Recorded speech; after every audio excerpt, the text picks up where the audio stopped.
ओम श्री गणेशाय नमः। 5वें अध्याय का शुभारंभ करते हैं।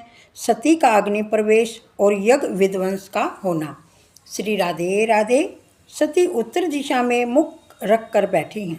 देह को छोड़ने के लिए योग मार्ग में स्थिर होकर बैठी हैं।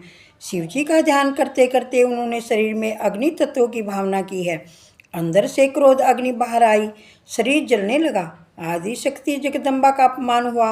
अब दक्ष का कल्याण नहीं है। नारद जी कैलाश में शिव जी के पास पधारे। भगवान शंकर सनक आदि ऋषियों को ब्रह्म विद्या का उपदेश दे रहे हैं। नारद जी कथा में बैठे हैं। वे सोच रहे हैं शिव जी कैसे भोले हैं। सती ने शरीर को जला दिया, फिर भी उनको दुख नहीं हुआ। नारद जी रो रहे हैं। वे शिव जी से कह रहे हैं, आप विदुर हो गए हैं, आपका अपमान हुआ है।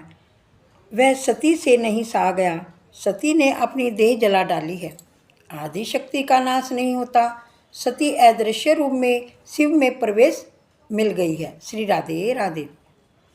नारद जी कहते हैं, आप इन लोगों को दंड दीजिए। शिव जी कहते हैं, मुझे किसी को सजा नहीं देनी।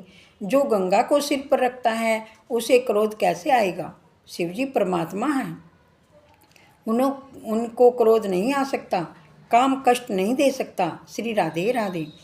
बहुत सरल मनुष्य को जगत में लोग दुर्बल मानते हैं। नारद जी ने जब कहा कि आपके गणों को मारा गया है, तब वे कुछ क्रोधित हुए हैं। उन्होंने जटा से वीरभद्र को प्रकट किया।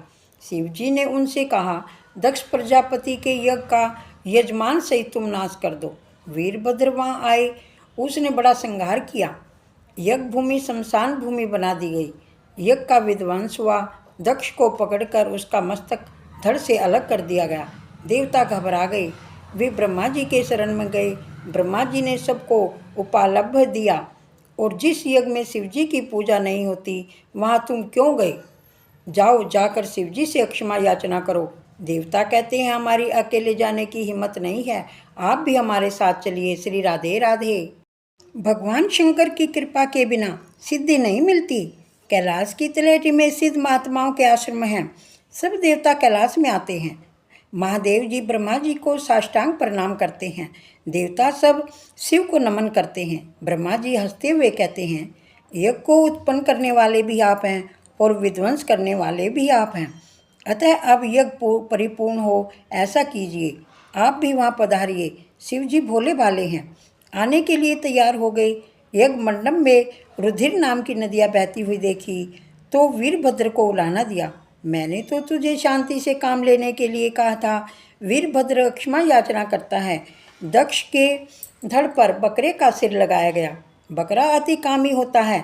शिव जी की निंदा करने वाला दूसरे जन्म में बकरा बनता है। श्री राधे राधे। अजय का दूसरा अर्थ है परब्रह्म। दक्ष के धड़ पर अज का मस्तक रखा गया, अर्थात दक्ष को परब्रह्म दृष्टि प्राप्त हुई। अज मस्तक का अर्थ ब्रह्म दृष्टि है। दक्ष होश में आया और शिव की स्तुति करने लगा।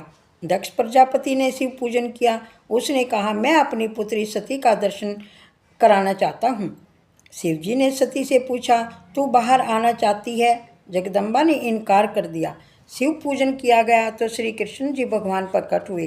कृष्ण का मत है कि शिव में और मुझ में जो भेद रखता है वह नरकगामी होता है। श्री राधे राधे।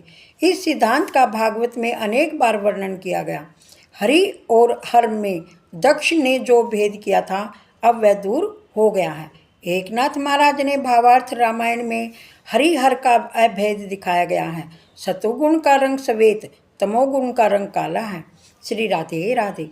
विष्णु भगवान सतोगुण के स्वामी है, अतः उनका रंग श्वेत होना चाहिए। फिर भी वे श्याम हैं, ऐसा क्यों हुआ। विष्णु काले और शिवजी गोरे।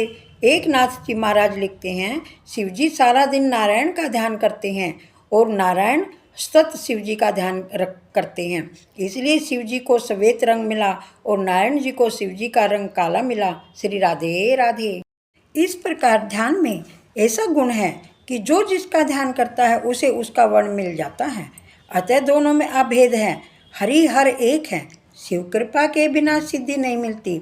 ब्रह्म विद्या भी शिव कृपा के बिना नहीं मिलती। शिव तत्व एक ही है। यह जीव मात्र को बताने का भगवान का उद्देश्य है। जीव मात्र को शिव जी से मिलने की इच्छा होती है। निवृत्ति धर्म के आचार्य हैं, शिव जी और प्रवृत्ति धर्म के आचार्य हैं श्री कृष्ण। सब प्रकार की प्रवृत्ति में होने वाली भी प्रवृत्ति का जरा भी रंग न लगे, इसका आदर्श श्री कृष्ण ने जगत को दिखाया है। श्री राधे राधे। दक्ष के यज्ञ प्रसंग में देखा, अनन्य भक्ति का अर्थ यह नहीं है कि एक ही देव की भक्ति करो, दूसरे की नहीं। अनेक में एक ही देव का दर्शन करो, भक्ति का यही अर्थ है। प्रभु सर्वव्यापक हैं, जो सर्व में प्रभु का दर्शन करे वही उत्तम वैष्णव है। अपने इष्ट देव में परिपूर्ण भाव रखना, दूसरे देवों को अपने इष्ट देव का अंश मानकर वंदना करना, यही धर्म है। पत्नी अनन्य भाव पति में रखती है और दूसरे संबंधियों में सामान्य प्रेम रखती है। कई वैष्णव कहते हैं कि हम शिव जी का पूजन करेंगे तो हमको अन्य आश्रय का दोष लगेगा। यह हमारी भूल है। श्री राधे राधे। 5वां अध्याय संपूर्ण हुआ। मन धीर धरो घबराओ नहीं, घनश्याम मिलेंगे कभी ना कभी। फूलों में मिले पत्तों में मिले, फूलों में मिले पत्तों में मिले, कांटों में मिलेंगे कभी ना कभी। मन धीर धरो घबराओ नहीं, घनश्याम मिलेंगे कभी ना कभी। श्री राधे राधे सबको।